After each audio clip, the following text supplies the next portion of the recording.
Cancer एक बहुत बड़ी चुनौती है। जिनको एक ही तरह का कैंसर है उनको अलग अलग तरह की टारगेटेड थेरेपी मिल सकती है। तो ये जानना होता है कि क्या उसके पास मॉलिक्यूलर थेरेपी की ऑप्शन है।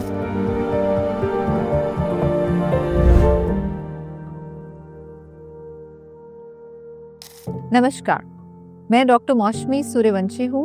मैं अमृता फरीदाबाद में मॉलिक्यूलर और साइटोजेनिक डिपार्टमेंट की हेड ऑफ डिपार्टमेंट हूँ।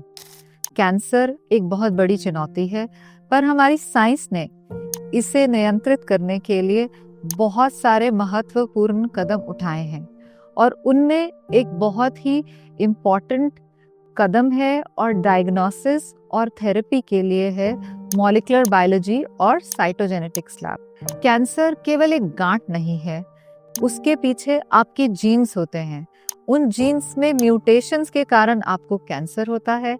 हम यहाँ पे आधुनिक टेस्टों से ये बताते हैं कि इन जीन्स के लिए कौन सी टारगेटेड थेरेपी जरूरी है। दो आदमी जिनको एक ही तरह का कैंसर है उनको अलग अलग तरह की टारगेटेड थेरेपी मिल सकती है और इम्यूनोथेरेपी के भी बायोमार्कर्स मिल सकते हैं। 5 से 10% लोगों में कैंसर हेरिडिटरी होता है, यानी कि आपके पेरेंट्स से आपको कैंसर के जीन्स मिले हैं जिसके कारण कैंसर हुआ है। कैंसर का इलाज एक मल्टी स्पेशलिटी ट्रीटमेंट होता है, उसमें बहुत सारी स्पेशलिटीज इन्वॉल्व होती हैं। सबसे पहले जब वो आता है तो उसका डायग्नोसिस बनाया जाता है। डायग्नोसिस के लिए हिस्टोपैथोलॉजी डिपार्टमेंट से बायोप्सी या किसी एफएनएसी से उसका डायग्नोसिस बनता है। कई बारी हिस्टोपैथोलॉजी पे उसका डायग्नोसिस नहीं बनता है तो वो हमारे पास मॉलिक्यूलर टेस्टिंग के लिए आता है तो उसका डायग्नोसिस बनता है।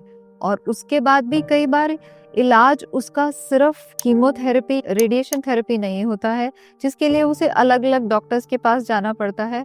उसे ये जानना होता है कि क्या उसके पास मॉलिक्यूलर थेरेपी की ऑप्शन है जो गोलियों की तरह होती है, और उसके लिए भी मॉलिक्यूलर टेस्टिंग की ज़रूरत पड़ती है।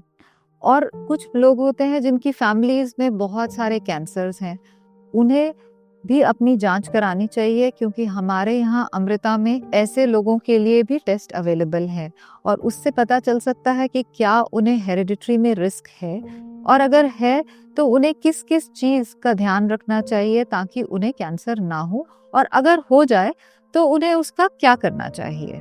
धन्यवाद।